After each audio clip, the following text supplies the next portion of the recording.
Graça e paz, irmãos, amém? Bom dia, paz do Senhor. É uma alegria muito grande poder, nessa manhã, compartilhar com os irmãos da palavra de Deus. Pode fechar aqui um pouquinho para mim que está dando, senão vai apitar para você aí. Hoje é um dia muito especial, querido. Hoje é o dia que o Senhor fez. Alegremo-nos e regozijemo-nos nele. Amém? É muito bom, domingo de manhã, irmãos, eu acho que de toda a semana, o dia que mais me gera expectativa é o domingo. Eu amo o domingo porque o domingo ele é recheado da presença de Deus, das coisas de Deus. E você acordar no domingo e começar a se ajeitar para ir para a igreja é muito bom, não é verdade? É muito revigorante, é aquilo que anima a gente, que faz a gente ganhar a semana. É quando no domingo a nossa alma é alimentada, o nosso espírito é alimentado, o nosso corpo, né, é restaurado por Deus, que a Bíblia diz que Ele dá força aos cansados, é Ele que faz a gente poder ficar mais forte. E nessa manhã eu quero que o Senhor faça isso comigo e com você, que nós possamos sair daqui animados, cheios da presença de Deus, revigorados pelo Espírito Santo de Deus. Amém? Queria dar uma palavrinha sobre o relógio de oração no sábado, que começa às 9 horas. E o pastor Edson vai estar junto com a pastora Lina coordenando esse momento. A gente está fazendo a escala de todos os líderes. Então, em todos os horários haverá um casal de pastor e um casal de líderes e co-líder dentro da sala de oração. Então, assim, amanhã a lista vai sair oficial. Alguns líderes precisaram trocar de horário, alguns líderes ainda não se posicionaram. E eu vou aguardar até amanhã para a gente poder fechar direitinho. Vai ser no mesmo esquema do ano passado. Então começa às 9 da manhã e de 1 em 1 hora nós voltamos às 6 temas. Ok, irmãos? Então a cada 15 minutos, nós vamos, a cada 10 minutos, se não me engano, não, são 4 temas. A cada 15, né? 15. A cada 15 minutos nós temos um tema de oração. E esse tema ele se repete, ele é em prol dessa campanha e ele se repete durante todo o dia, até o início praticamente da campanha lá, que é o último horário aqui é de 5 às 6. E aí às 6 horas todos nós estaremos lá. Irmãos, é importante que eu e você possamos participar. Tire um tempo durante o dia. Pastor, o meu grupo está colocado às 9 da manhã, mas eu tenho disponibilidade às 3. Irmãos, fique à vontade, venha participar às 3. Pastor, eu estou na integração, ainda não fui inserido em grupo. Irmãos, escolha, você tem de 9 da manhã até às 5 da tarde para você escolher um horário e participar desse tempo de oração. Pastor, eu não estou nem na integração, nem no grupo, mas eu gosto de orar. Irmão, você tem das 9 às 5 para escolher qualquer horário desse e participar conosco. No ano passado nós fizemos bastante passagem por aqui e era muito gostoso. Alguns irmãos que foram escalados para 1 hora de oração ficaram 2, 3 horas, porque a coisa ia envolvendo, ia muito legal. Então, se você tem horário disponível, pastor, eu já me comprometi em ajudar lá. Irmãos, isso não elimina a necessidade de nós participarmos de um tempo de oração. Amém? Não é porque eu vou estar lá ou eu vou estar enganjado em alguma... Eu me comprometi às 4 da tarde, pastor, fazer uma visita. Irmãos, então, 10 da manhã, dá uma passada por aqui. Venha receber de Deus, venha ser cheio de Deus, venha ser enviado por Deus, venha ser ungido por Deus, venha participar desse tempo de oração, venha sentir a presença de Deus de forma intensa nesse lugar e venha colocar a sua vida no altar de Deus, porque nós estamos em batalha. Nós estamos em guerra e nós vamos tomar centenas de vidas da mão de Satanás no próximo final de semana. Amém, querido? Essa é a nossa missão. Nós vamos entrar, irmãos, nós vamos arrancar das mãos de Satanás esse povo que precisa conhecer Deus. Você está comigo? Em nome de Jesus?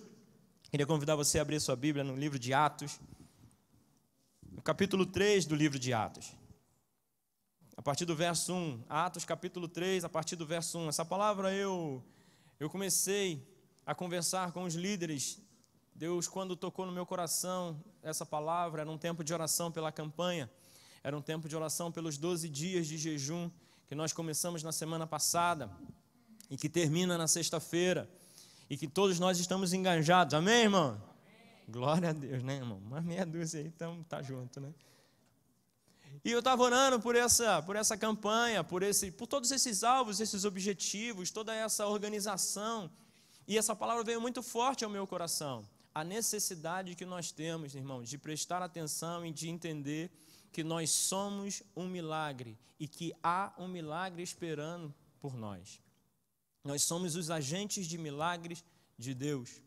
Deus nos chamou, nos capacitou e nos enviou para sermos ministros do seu reino, para ministrarmos, propagarmos o reino. Jesus diz: ide e pregai o evangelho a toda criatura. O particípio ide, imperativo, uma ordem indireta. Ide e pregai o evangelho. Essa é o cerne, irmãos, da igreja.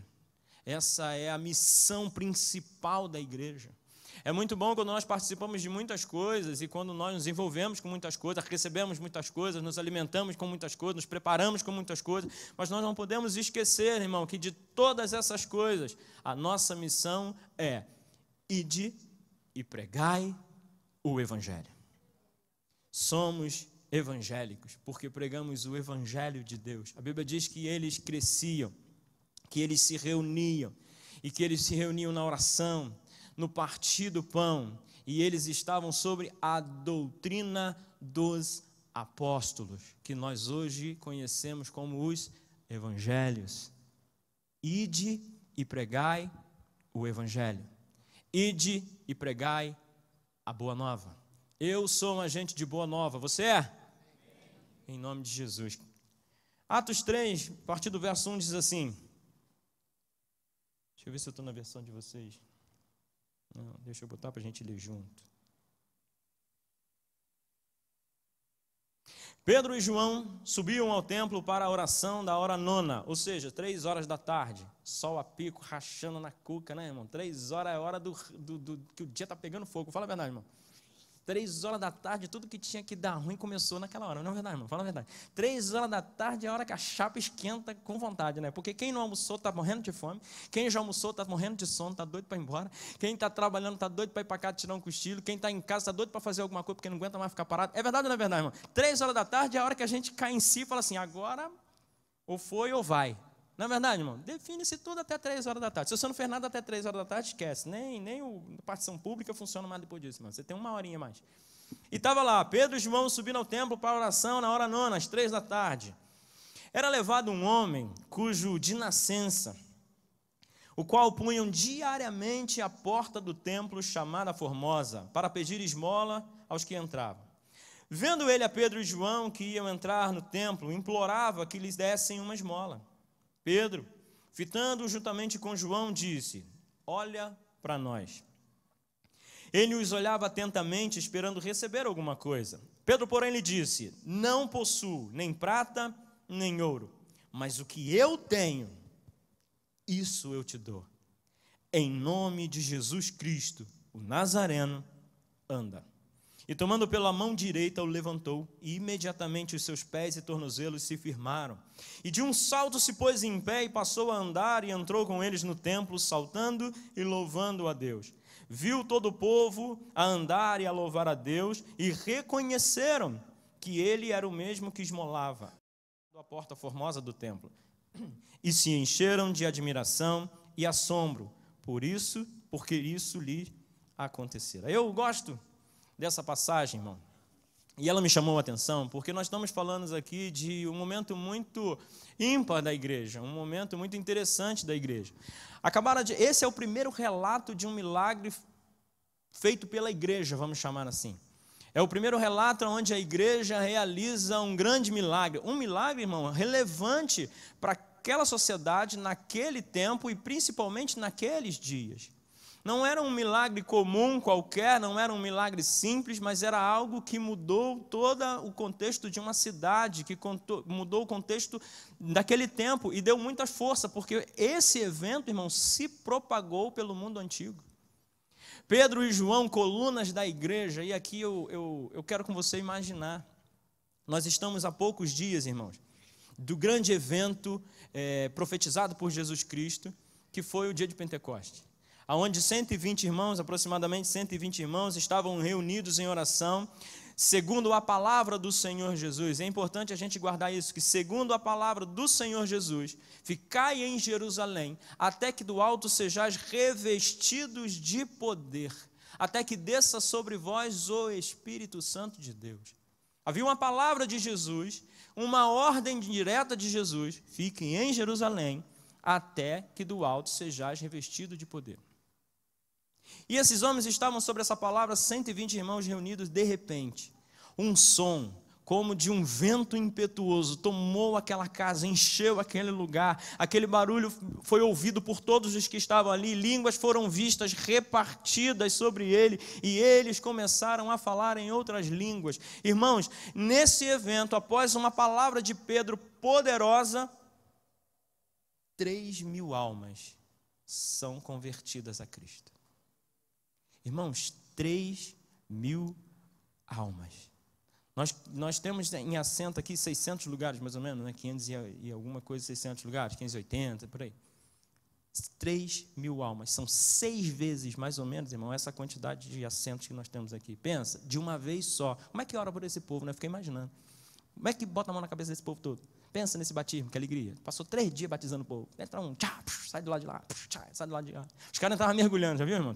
Na piscina, assim, saia do outro lado. 3.000 almas, a igreja explodiu.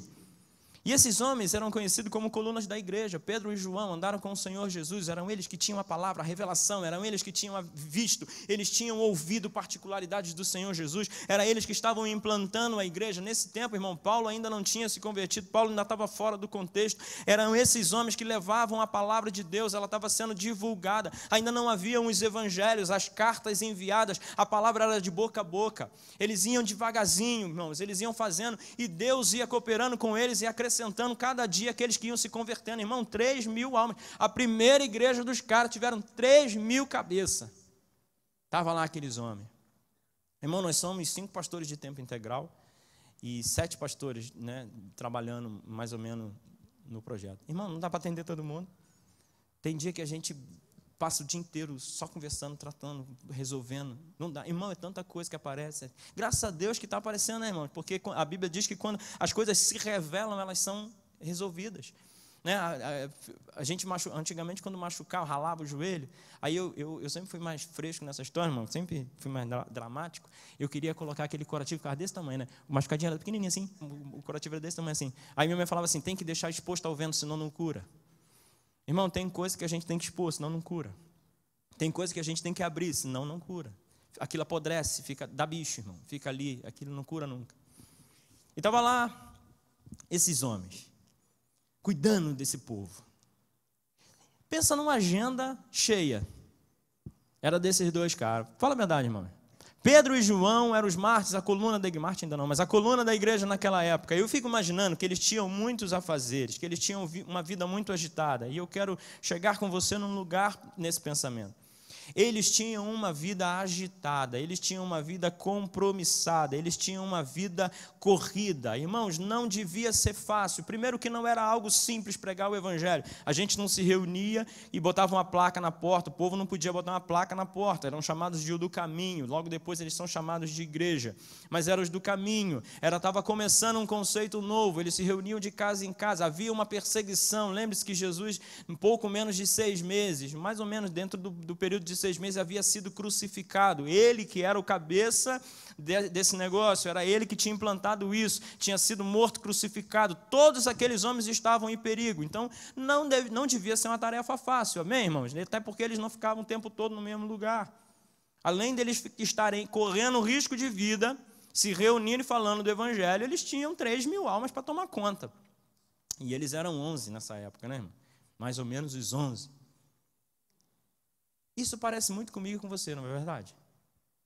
A gente tem uma vida agitada. Irmão, se eu parar para descrever para você, eu tenho agenda para a semana todinha, assim. Eu já sei o que... Já sei não, né? Pela graça de Deus, porque Deus que gestiona. Mas, irmão, já tenho programado o que vai acontecer desde agora, no final do culto, quando eu sair daqui, eu for para casa, até quando eu chegar domingo que vem no culto de novo. Eu já sei tudo. Eu já programei. Eu vou fazer isso, fazer isso, fazer isso, fazer isso, fazer isso, fazer isso, fazer isso. Se Deus der graça, eu vou conseguir fazer tudinho. Nós temos uma agenda completa, aqueles homens tinham mais. E um dia, irmãos, às 3 horas da tarde, aqueles homens estavam indo ao templo orar. Talvez você possa perguntar assim, glória a Deus pela vida do Pedrão, né? Pedrão, com meia dúzia de palavras, 3.000 almas se converteram. A gente prega um mês inteiro, né, irmão? Torcendo para que Deus guarde uma assim. Aí você fala assim, qual é o segredo? 3 horas da tarde, irmão. A chapa estava quente. Tinha carro não, irmão. Ar-condicionado não tinha não, irmão. Era andando. O Templo de Jerusalém, para você entrar da Porta Formosa, que ficava perto da entrada lá de Salomão, até você chegar, para atravessar o pátio, até você chegar no negócio lá, irmão, você andava quase 300 metros, só ali. E eu não sei de onde eles vieram exatamente de Jerusalém. Então vamos falar aí, vamos chutar aí vamos botar aí que isso seja 10%, uns 3, 4 quilômetros, hein, irmão? No sol. Lá em Jerusalém, que deve ser um sol rachando. Nunca fui, tenho uma vontade nada, mas deve ser um sol bonito, né? Perto do deserto ali. E aqueles homens se dispuseram aí àquele lugar, irmãos, para orar. E quando eles estavam entrando naquele lugar, eles passaram por um homem. E eu gosto do que a Bíblia diz sobre aquele homem, porque a Bíblia diz que ele, todos os dias, ele era colocado naquele lugar. Todos os dias ele era colocado naquele lugar. Não era a primeira vez que Pedro e João estavam entrando naquela igreja, que estavam entrando naquele templo. Não era a primeira vez. A Bíblia diz que, como de costumes, eles iam na hora 9 ao templo para orar. Como de costume, ou seja, aquilo era uma coisa corriqueira, era uma coisa normal. Será que eles nunca viram aquele homem, aquele coxo, aquele aleijado? A Bíblia diz, pensa comigo, irmãos, a Bíblia diz que todos os dias ele era colocado ali. E a Bíblia diz que costumeiramente todos os dias esses homens iam ali para orar. Eles já deviam ter se encontrado muitas vezes, irmão. Jesus fica mais ou menos 6 meses em Jerusalém, até que é assassinado, é morto, e eles estão mais um tempo. Então os discípulos já estão ali na área de Jerusalém um pouco mais de um ano. Pouco mais de um ano, costumeiramente, diariamente, indo no templo, irmão, já tinha mais ou menos umas 300 vezes que eles passaram por aqueles homens. 300 vezes passaram por aquele cara que era costumeiramente lá, colocado naquele lugar, e eles não prestavam atenção. Eles nem se ligavam que o cara estava lá. As colunas da igreja, os primeiros discípulos, os propagadores do evangelho, aqueles que receberam a ordem direta, olho no olho, dizendo para ele assim, ó, ide e pregai o evangelho a toda criatura. Isso acontece muito, irmãos, comigo e contigo. A grande verdade é que muitas vezes em nossas vidas, e eu quero chamar a sua atenção para isso hoje e para esses dias, porque nós podemos mudar essa situação, assim como Pedro e João tiveram a oportunidade, nós também podemos ter essa oportunidade, é que nós passamos por muitas pessoas que precisam de um milagre e nós não percebemos ela. Se eu fosse dar um tema para a mensagem dessa manhã, eu ia dizer, você é o milagre que alguém precisa. Você é o milagre que alguém precisa. Porque Deus te deu autoridade. Jesus diz assim, ó, eu vos dei autoridade para curar os enfermos e para expulsar os demônios. Eu vos enviei. Você é o milagre que alguém precisa. Está lá passando Pedro e João, indo na hora 9 para orar. E de repente, irmãos, aquele homem chama a atenção deles e pede uma esmola. Pedro para tudo. E aí aqui, irmãos, eu acho isso fantástico porque parece simples, irmãos. Parece fácil, mas às vezes não é. A nossa agenda, os nossos compromissos, as nossas prioridades roubam muitas vezes a oportunidade de pessoas. E roubam as nossas oportunidades de sermos importantes, de sermos o milagre de alguém. Pedro não devia estar num dia simples, num dia fácil. Não devia ser fácil Pedro se locomover até aquele lugar. Pedro estava entrando pela principal porta do templo. A Porta Formosa, ela ficava ao ocidente. Ela também era chamada de Porta de Suzã. Hoje em Jerusalém, se não me engano, só existem 8 portas. 4 delas sumiram e uma delas é a Formosa. Ela era toda feita de bronze, irmãos. Ela veio da área da terra de Corinto, e ela é toda feita de bronze, ela tinha pedras preciosas. Era a porta mais bonita, tanto que o nome dela comum ficou Porta Formosa. Era por ali, ela dava acesso da área dos gentios ao pátio, principalmente o pátio das mulheres. E ali ficava-se muita gente, porque os gentios passavam por ali. E tinha muitos mendigos, muita gente pedindo esmola ali, por causa do turismo que aquilo acabava tendo. Né? A movimentação que era feita por aquela porta era maior do que pela porta das ovelhas, era maior do que pelas outras portas. A Porta Formosa, por ser um atrativo por si só, era uma porta alta, bonita, irmãos, assim, grande, de bronze, brilhava de longe, imagina, o sol batia assim. E estava ali Pedro, que não devia estar muito fácil de passar, perseguido, não era fácil, não era bem quisto, acabara de sair daquele lugar, irmão, a ordem para o Senhor Jesus. Há dias atrás, há meses atrás, foi naquele lugar que Jesus foi levado, foi naquele lugar que saiu a determinação para que ele fosse morto. Aí ele foi levado perante Pilatos, mas foi dali que partiu a decisão. Ali era o lugar onde eles eram mais perseguidos, era mais difícil de se pregar, irmãos.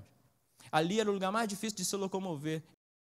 Pedro, meio cabreiro, assim, passando, e de repente aquele homem chama atenção. E a Bíblia diz que Pedro parou tudo, irmãos, para olhar para ele. Sabe quando você vai ver Deus agir através da sua vida, Deus agir através da sua mão, na vida de outro, na vida da sua família, na vida daqueles que você ama e quer ver convertido para Cristo? Quando você parar um pouquinho para prestar atenção nele.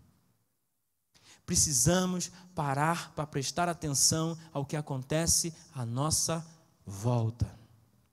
Esses dias eu estava orando, irmão, porque algo angustiou meu coração, uma matéria que eu li na Gospel News lá da vida. Outro dia o cara falou assim, fuxico gospel, pega a mão, né, irmão? O cara fuxiqueira, a Bíblia não fala para ser fuxiqueira, tem fuxico gospel, irmão, só Jesus. Mas era desse news aí falando da quantidade, da porcentagem e da probabilidade de filhos de pastores terem problemas. E aquilo me angustiou, eu comecei a orar por aquilo, irmãos. Muitos de nós perdemos pessoas, familiares, porque nós paramos para prestar atenção. Uma tragédia que ocorreu agora, essa semana, sexta-feira, se não me engano, um garoto de 14 anos que sofria bullying, que era encarnado por outros, levou uma arma da sua mãe para a escola e matou 2 colegas e feriu mais 3 e assustou um monte de gente, descarregou um pente. Irmãos, eu tenho certeza que aqueles 2 meninos deram sinais dessas coisas. Tanto o que fazia o bullying, quanto o que recebia o bullying. E muitas vezes nós não paramos para prestar atenção. Às vezes nós não paramos para prestar atenção nos nossos filhos, nós não paramos para prestar atenção no nosso casamento. Não é verdade, irmão? Você sabia que eu estava lendo que o maior motivo dos casamentos terminarem não é simplesmente a traição, é o desprezo. O maior vilão do casamento, numa pesquisa feita nos Estados Unidos, é o desprezo. É quando a importância da pessoa diminui. É quando você não dá importância, quando você despreza a opinião, não dando importância, não dando valor, quando você despreza o sentimento, meu Deus do céu, essa mulher só reclama, só fala mal, meu Deus do céu. Quando você despreza o sentimento, quando você começa a desprezar, é quando os casamentos acabam. Os casamentos resistem à traição, nessa pesquisa, resistem mais à traição do que ao desprezo, irmão. O desprezo machuca mais do que algumas outras coisas. E nós estamos, de alguma forma, desprezando oportunidades. Estamos sendo atacados veementemente, irmãos. A família tem sido atacada veementemente por todas as áreas da sociedade, irmãos. Agora a mídia televisiva, vamos dizer assim, né? A mídia, graças a Deus pela mídia social, porque na mídia social acho que acontece o efeito ao contrário. Você vê mais gente reclamando disso do que gente apoiando esse tipo de coisa. E quem apoia fica doido, não tem muita coerência. Mas a mídia televisiva, irmãos, sabe, a novela fala do bandido legal. Eu estava vendo esses dias, irmão, quando eu era pequeno, a Malévola da Bela Adormecida, é a Malévola da Bela Adormecida, não é a bruxa? Acho que é, essa bruxa aí, essa Malévola. Irmão, essa mulher não prestava. Eu tinha um medo da Malévola danada, irmão. A Malévola era o capeta encarnado naquela pessoa lá. Fala a verdade, irmão. Todo mundo fazia. Minha mãe, quando era pequenininha, minha mãe falava assim: eu vou deixar você passar uma semana com a Malévola, você vai ver. Irmão, rapidinho, ó, caminho de casa. Porque eu tinha medo da Malévola. Esses dias, filme da Malévola, sabe quando você está lá e de repente você se pega vendo um trem desse? Estou vendo a Malévola. Irmão, deixa eu falar, deu uns 25 minutos de filme, a Malévola era gente boa pra caramba, irmão. Tadinha da Malévola. Mudei meu conceito com a Malévola. Ai daqueles que mudam o bem em mal e o mal em bem. Estão mudando concepções. Esses dias eu postei, irmãos. Os caras querem provar que menino não nasce menino, menina não nasce menina. Né? A criança não nasce masculino ou feminino. Ela é um gênero, sei lá, ela é um andrógeno, sei lá o que ela é. Ela escolhe quando ela quiser. A criança não nasce mais menino nem menina, mas o gay nasce gay. Como, irmão? Vai provar um trem desse? Se a menina pode escolher ser menino e o menino pode escolher ser menina, significa que isso é uma opção. Eles estão pregando a opção sexual. Amém, irmãos? Concorda comigo? Estamos juntos? Se eles estão pregando a opção sexual, por que ser gay não é mais uma opção sexual? O cara já nasce assim, não tem como mudar. Quem fala de cura gay não, irmãos, é opção sexual. É optativo, é opcional, é uma decisão que se toma. Estão querendo inverter. Aí quer dizer que o normal agora não é mais normal. E o que não é normal agora é normal. Eu não consigo entender essa lógica. Sinceramente, essa conta não bate, irmão. Ou todo mundo nasce nada, ou todo mundo nasce alguma coisa. Amém, irmão? Então, tentar explicar diferente disso para mim, esquece. Nós não estamos olhando essas coisas. Sabe por quê, irmãos? Eu não vou falar da sociedade só. Sociedade, irmão. O mundo jaz no maligno. Não é o mundo dança jazz no maligno, não, tá, irmão? É jaz de morto, de sepultado no maligno. O mundo jaz no maligno, né? Não, irmão. O mundo jaz, o mundo já era, foi para o maligno. Não vou falar do mundo, não, vou falar dentro da minha casa, da sua casa.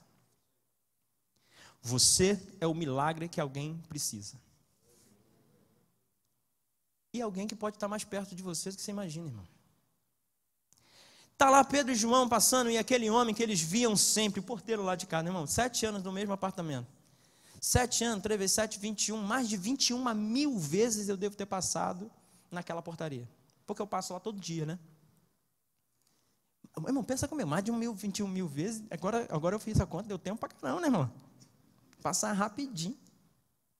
Se eu preguei 4 vezes para aquele porteiro, foi muito, irmão. Tá certo que ele fica enclausulado lá, né? Já lá, aquele negócio lá, é ruim de ter acesso para ele. Mas se eu preguei umas 4 vezes, irmãos, foi muito. Esses dias eu me peguei pensando nisso.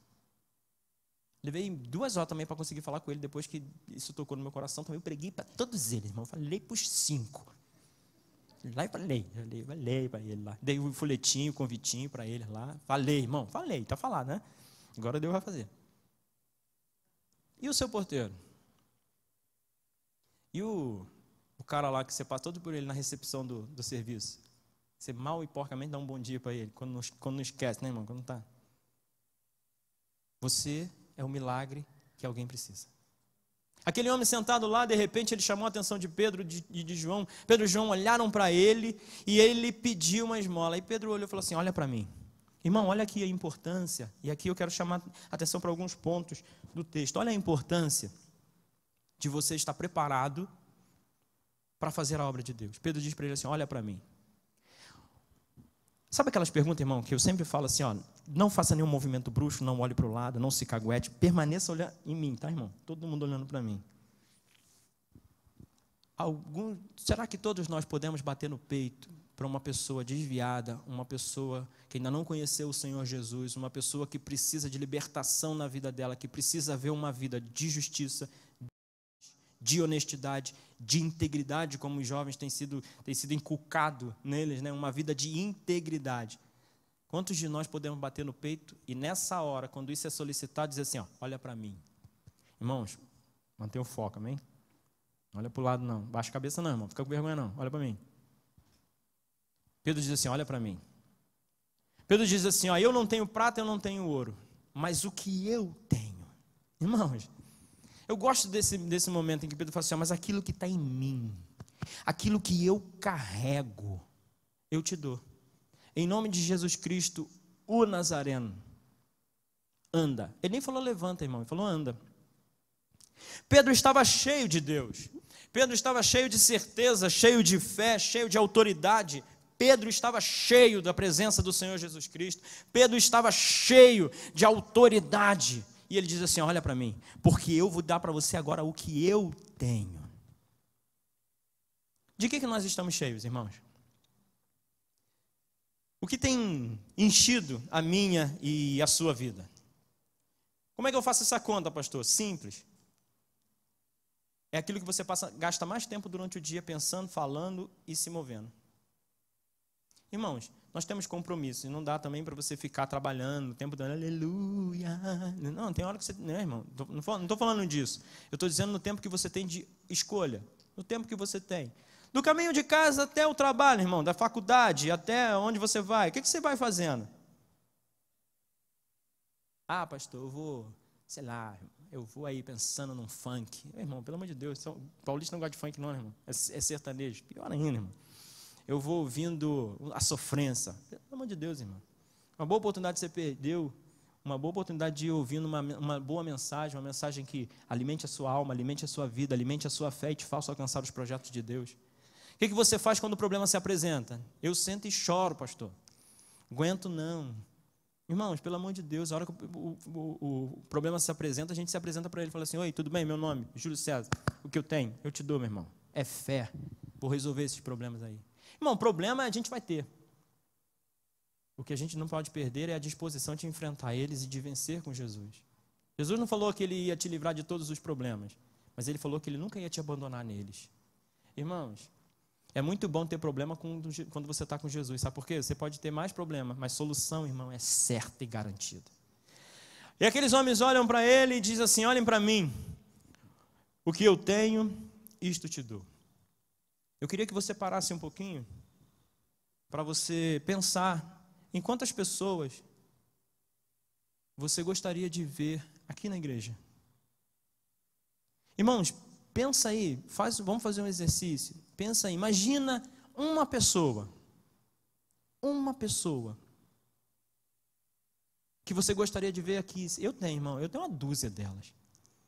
Mas tem algumas em especial que eu gostaria de ver sentado aqui, ouvindo a palavra de Deus, sentindo a presença de Deus e tendo a vida transformada por Deus. Pensou, irmão, em um aí? Diz um amém se pensou. Amém. Deixa eu falar uma frase para você guardar no seu coração. Você é o milagre que essa pessoa precisa. Sabe por quê, irmãos? Porque eu só estou na igreja, eu fui criado na igreja, mas eu só estou na igreja porque um dia alguém pregou para minha mãe. Eu nunca conheci na vida, de fato, uma pessoa que tenha se convertido pela pregação de um anjo. Nunca conheci, irmão.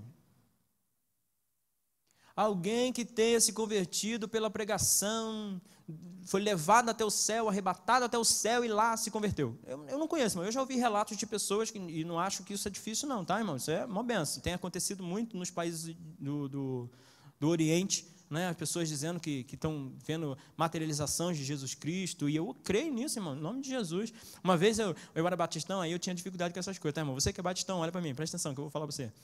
Eu tinha dificuldade com essas coisas aí. Aí eu fui ler Marcos, quando Jesus é assunto aos céus. Antes de Jesus falar o ide e pregar o evangelho a toda criatura, e batizar e tal, aquele negócio todo, olha a frase que ele fala antes, no versículo antes, fala assim: por que vocês não creram quando os irmãos falaram que me viram? Antes da promessa e antes de tomar uma chamada, irmãos. Nunca mais eu duvidei nada. Se o cara falar para mim assim: vi o Senhor Jesus assentado, montado num querubim, eu falo glória a Deus e vou junto com ele. Irmão? Mas geralmente, irmãos, 99% das pessoas que eu conheço é porque alguém se prontificou a ajudar. E olha só, deixa eu falar uma coisa para você. A sua palavra, a sua mensagem pode transformar uma geração. Eu não programei não, irmãos, e eu só vou fazer porque a gente tem intimidade. Quantos aqui fizeram integração com o pastor Oswaldo? Glória a Deus, hein, pastor Oswaldo? Da quase metade desse negócio aqui. Quantos consideram o pastor Oswaldo uma bênção? Olha que coisa linda. Vem cá, pastor Oswaldo, vem cá rapidinho. Vamos bater um papo aqui. Tudo bem, pastor Oswaldo? Pode sim. Pastor, com quantos anos o senhor se converteu? Foi cedo, né? Como o pastor Juscelio, ele falou a semana passada, eu me converti verdadeiramente na Igreja Católica, né? Bem novo, 12 para 13 anos, mas depois desandou. Depois que desandou, você voltou com quantos anos? Com 18. Alguém falou de Jesus para você? Na verdade, eu fui levado, né, a uma noite de jovens, assim como tem acontecido aqui, e eu achei aquilo bárbaro, né, ver jovens daquela forma, não como eu achava que não tinha direito, não tinha aquilo, e achei muito lindo, não é, poder estar no meio dos jovens, sem bebida, sem aquelas coisas, achei demais. Né? O senhor foi porque alguém convidou ou porque o senhor passou na rua e estava bem? Não, alguém me convidou. Essa pessoa convidou você para ir para esse culto e foi nesse culto que você sentiu que era tempo de voltar e era a hora? De voltar, isso aí eu voltei, ainda outra vez, ainda, né, ainda na Igreja Católica, mas depois ainda saí para depois voltar. Isso com 18 anos? Não, aí já passou mais um tempo, né? Quantos anos? Quanto tempo? Aí já foi, acho que com 30 e tralalá, né?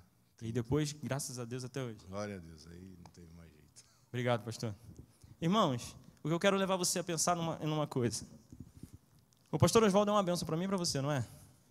O pastor Oswaldo tem mudado uma geração, não tem? O pastor Oswaldo tem levado pessoas a conhecer o Senhor Jesus Cristo. Vocês perceberam que um desconhecido começou essa história? Porque ele não falou o nome da pessoa que convidou ele. Irmão, nem é importante esse nome. O importante é que você foi tocado, você tem sido cuidado, você tem sido alcançado por Deus, porque um dia alguém convidou de volta o pastor Oswaldo. Você é o agente de milagre que alguém precisa. Vem cá, pastor Edson, vem cá. Pastor Edson, tudo bem? Irmão, eu só chamo os pastores porque a gente tem intimidade para isso, né? Porque os irmãos ficam tudo com medo. Pastor, com quantos anos o senhor se converteu? Eu tenho que consultar a base ali. Mais ou menos. Uns 20 pra lá já, né? Uns 20 para lá. Já sabia bem o que estava fazendo da vida, não sabia? Já sabia. Como é que foi sua conversão? Alguém te convidou? Como é que foi? Foi. Na verdade, esse tem nome. A minha mãe sempre foi uma intercessora e sempre falou muito de Deus para mim. Até que chegou um dia que eu não resisti e acabei indo conhecê-lo. Sem entrar em detalhes, a sua vida antes de conhecer o Senhor Jesus, ela era uma vida gestionada, vamos dizer assim, uma vida comum, normal, ou era uma vida que tinha muitas dificuldades? Sem entrar em detalhes. Uma vida como de todos os brasileiros, sempre com dificuldades, batendo na porta. E um dia a sua mãe orando. Quando foi o dia que você entrou na igreja, ou que você entrou num lugar, ou que você falou assim, hoje eu vi a luz? Querido, muito pode a súplica, né, de um justo. E ela orando, com certeza levantou pessoas, não foi apenas ela foi um instrumento disso, mas pessoas vieram me abordar, pessoas vieram convidar, até que o Senhor tocou e a gente foi, o abraço dele é tremendo. Obrigado, pastor. Deus abençoe. Você pode aplaudir o Senhor Jesus pela vida do pastor? Irmãos, vocês perceberam que há algo em comum nessas duas histórias? Eu podia passar o resto da manhã entrevistando um monte de gente aqui, até gostei de fazer esse negócio, achei que eu fiquei bem nesse negócio aí. Eu podia passar o resto da manhã entrevistando o povo aqui para saber, irmãos, conheço a história de alguns e sei que alguns aqui só têm a sua vida transformada hoje, só estão com seus filhos em casa hoje, porque alguém se prontificou a falar do Senhor Jesus para ele. No caso do pastor Oswaldo, um desconhecido nosso, né? Não vou entrar em detalhes, ele sabe exatamente quem é, mas nosso, um desconhecido. Irmãos, presta atenção, um desconhecido que eu e você não sabemos o nome, não temos a ideia de quem é, somos abençoados hoje pela vida do pastor Oswaldo por causa desse desconhecido há alguns anos atrás. 20, não vou fazer a conta porque eu vou caguetar a idade dele, né, irmão? Mas há bastante tempo atrás.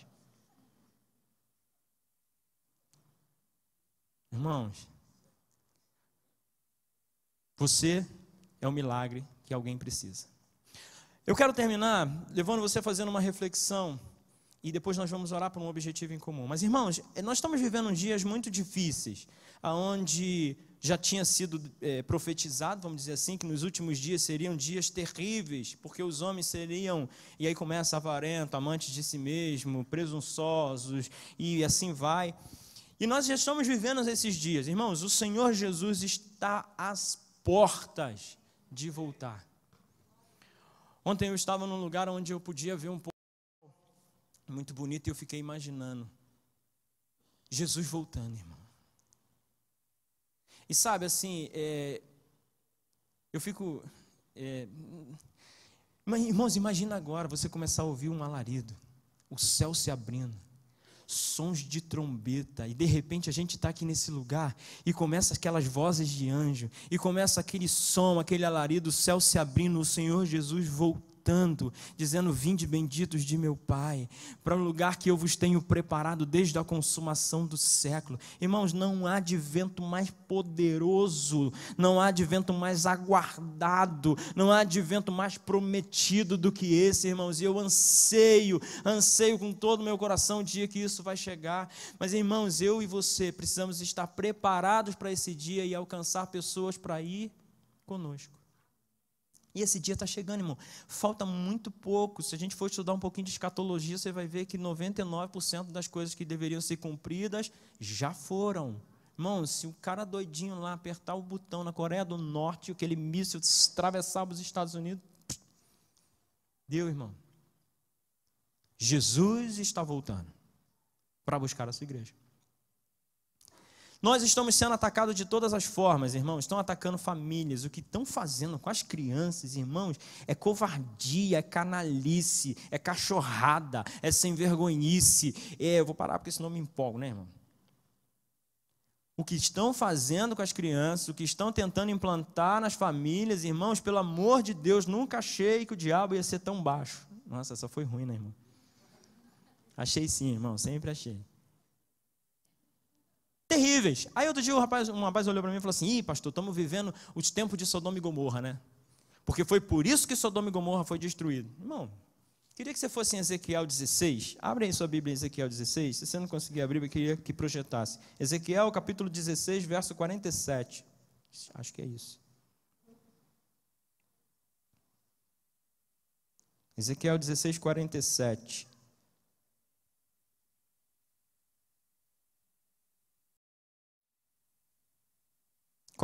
Perdão, 49.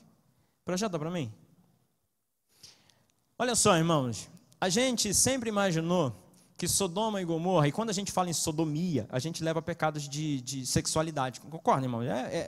Fala disso, é daí que vem a palavra sodomia, pecado de sexualidade. Toda vez que a gente fala em Sodoma, fala em Gomorra, a gente pensa em pecados de sexuais mesmo, orgia, homossexualismo, não é verdade, irmãos? Eles queriam pegar os anjos, queriam, abusar dos anjos, aí guarda os anjos, e toda vez, a gente gravou essa história. Então, quando fala assim, Sodoma e Gomorra, toda vez, minha mãe falava muito isso, né, da igreja, toda vez que minha mãe via alguém envolvido com práticas sexuais ilícitas, ela falava: nossa, esse é um cidadão de Sodoma, porque a gente vinculou. Mas deixa eu falar uma coisa para você que pode abrir o meu e o seu coração nessa manhã. Olha o que o texto diz: eis que esta foi a iniquidade de Sodoma, tua irmã. Ele está falando aqui para Jerusalém, Samaria, está falando de Samaria, está falando de Sodoma. Eis que esta foi a iniquidade de Sodoma, tua irmã. Aí ele começa: soberba. O pecado destacado nesse texto é soberba.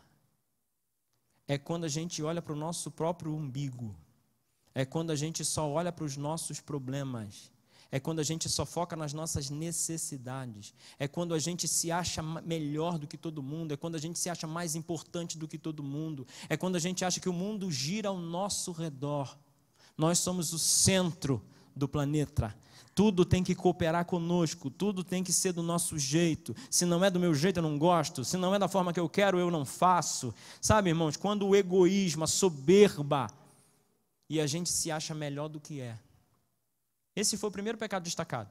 O segundo é: fartura de pão e próspera tranquilidade teve ela e suas filhas, mas nunca amparou o pobre e o necessitado. Fartura de pão e paz. Irmãos, Deus tem abençoado muita gente aqui nesse lugar. Glória a Deus por isso. Essa é a oração incessante dessa casa, para que você seja ricamente abençoado. A palavra de Deus diz que riqueza e honra estão nas mãos de Deus, e Ele dá aos seus filhos. Nós fomos colocados por cabeça e não por cauda. Então, prosperar, ter paz, ter bastante coisa, irmãos, sobrepujar na nossa vida é bíblico também. Não desperdício, tá, irmão? É bíblico. Mas isso pode se tornar um problema para a gente. Se a gente não entender que o que Deus nos deu até hoje são recursos, para o nosso propósito. Tudo que chegou até a sua mão, irmãos, é para abençoar a vida de alguém. E a sua também, tá, irmão? Pão e semente. Mas nem tudo é pão e nem tudo é semente.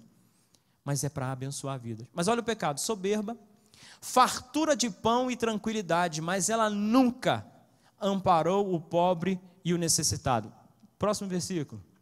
Foram arrogantes e fizeram, aí entra, abominações diante de mim. Pelo que eu vendo isto, as removi dali. Veja que a abominação vem na última sequência do versículo. Dos pecados de Sodoma. Esses foram os motivos porque Deus destruiu Sodoma. O que Deus tem colocado na minha e na sua mão são recursos para que eu e você possamos cumprir a missão de ser o milagre que alguém precisa. Irmãos, eu não estou falando de dinheiro, eu não estou falando de você sustentar alguém, eu estou dizendo de você ser um milagre na hora que alguém precisa. Uma palavra pode mudar toda a história de alguém. Que tipo de ferramenta eu e você somos no reino de Deus? Quais são os princípios que eu e você temos cumprido no reino de Deus? Quais são as bases que têm nos sustentado no reino de Deus? São bases, às vezes, irmãos, que lícitas, boas, maravilhosas, e tem que ser assim mesmo. Nós frequentamos a igreja porque é aqui que nossos problemas são facilmente resolvidos, porque isso aqui é baseado em milagre, amém, irmão? A igreja é o lugar onde você vai viver milagres. Quando João olhou em Apocalipse 12, ele diz assim: eis que vi no meio dos 7 castiçais um semelhante ao Filho do Homem. Jesus estava no meio da igreja. Esse é um lugar de transformação. É aqui que as vidas são saradas, é aqui que as vidas são restauradas, é aqui que casamentos são restaurados, é aqui que famílias são restauradas, é aqui que aquele seu filho, sua filha, que hoje te dá tanto trabalho, vai encontrar a luz, vai encontrar a bênção de Deus. E é esse lugar isso. Mas para mim e para você, ele é só um lugar de retirada? Ele é só um lugar onde nós viemos colocar os nossos problemas? Esse é um lugar onde a gente vem simplesmente para tratar daquilo que é do nosso interesse? Gosto da história de Jó, que a Bíblia diz assim: enquanto Jó orava pelos seus irmãos, Deus mudou a sua sorte. Falamos muito de colheita, né, irmãos? Falamos muito de plantio e colheita. Lei da semeadura. Irmãos, o que você tem semeado para colher? Como anda a sua semeadura? Pastor, eu semeio muito na vida de alguém. Quem? Minha. Estou semeando na minha vida, pastor. Espetáculo, já estou com 5 iPhone 8. Semeei tudo na minha vida, pastor. Irmão, pelo amor de Deus, tem um conceito errado nesse negócio aí.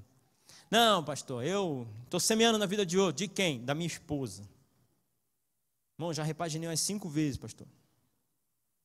Irmão, está semeando na sua vida, né? Mas eu não estou falando daquilo que nós temos adquirido e nos enchendo de. Eu estou daquilo que a gente passa, daquilo que a gente dá. Irmãos, deixa eu falar uma coisa para você.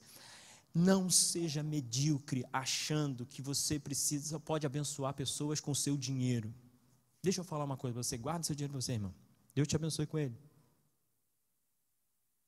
Abençoe pessoas com a sua vida.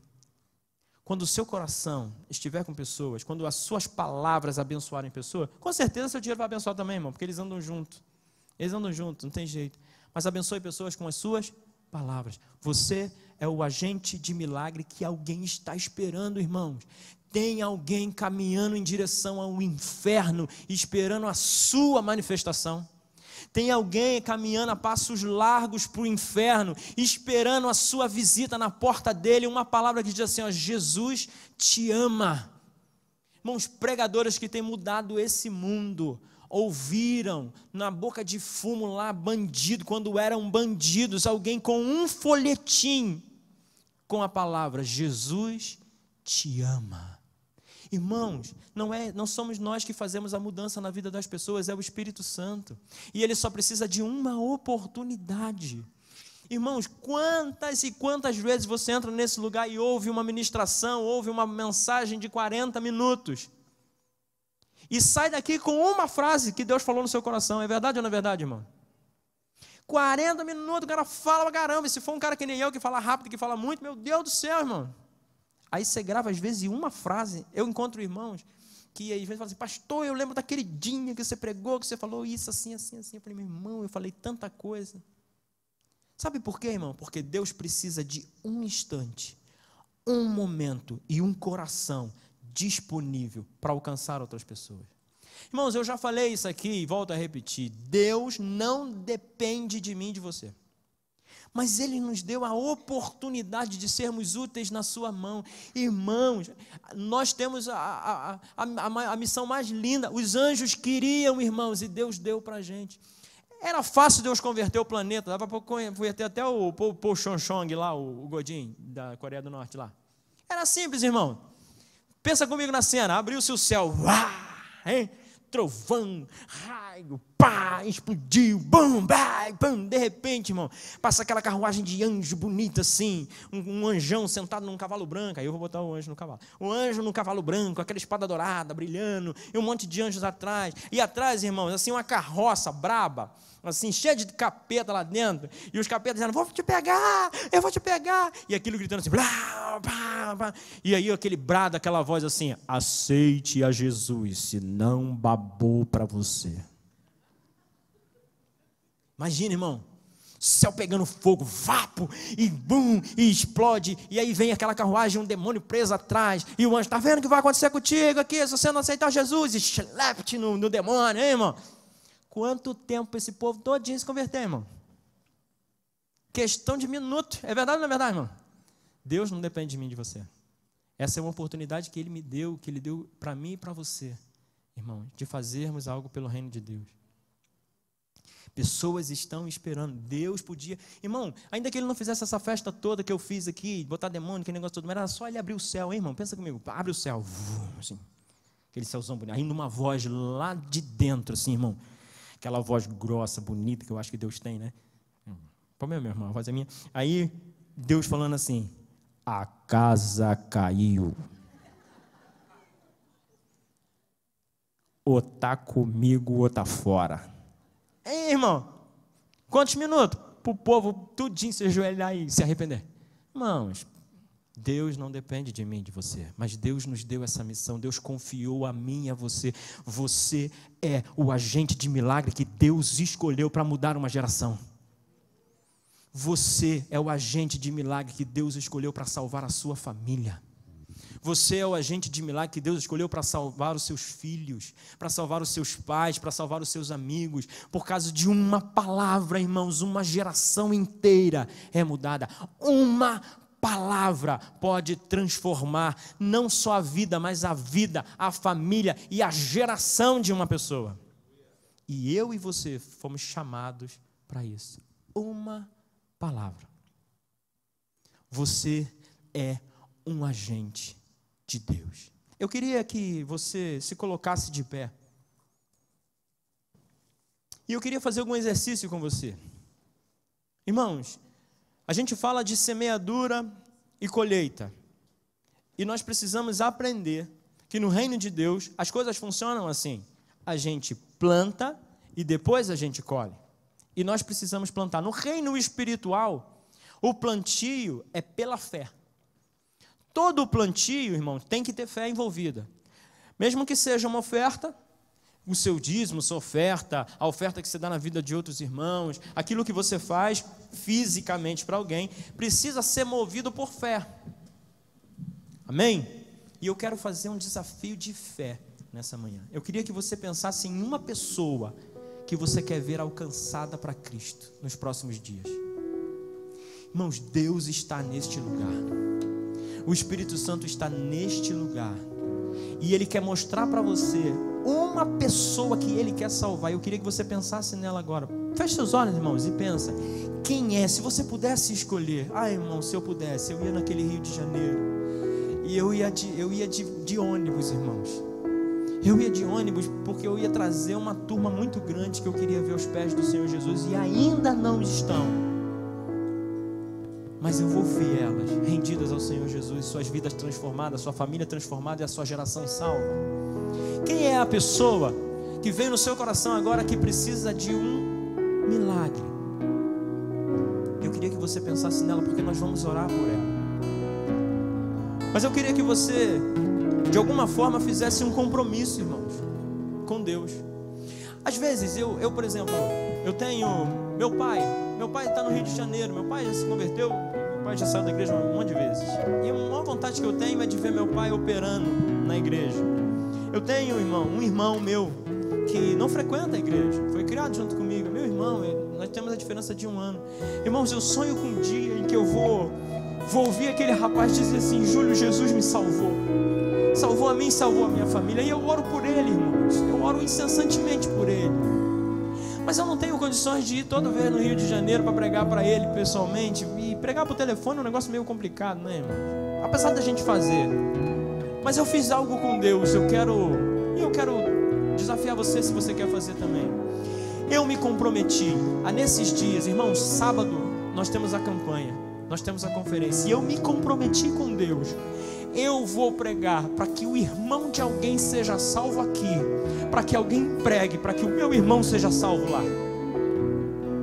Eu vou semear, eu vou plantar isso, irmãos. Eu vou plantar, cuidar de alguém, falar de Jesus para alguém, alcançar a vida de alguém, como uma semente, irmãos, para que alguém faça isso por mim, aonde eu não posso fazer, aonde eu não tenho acesso para fazer.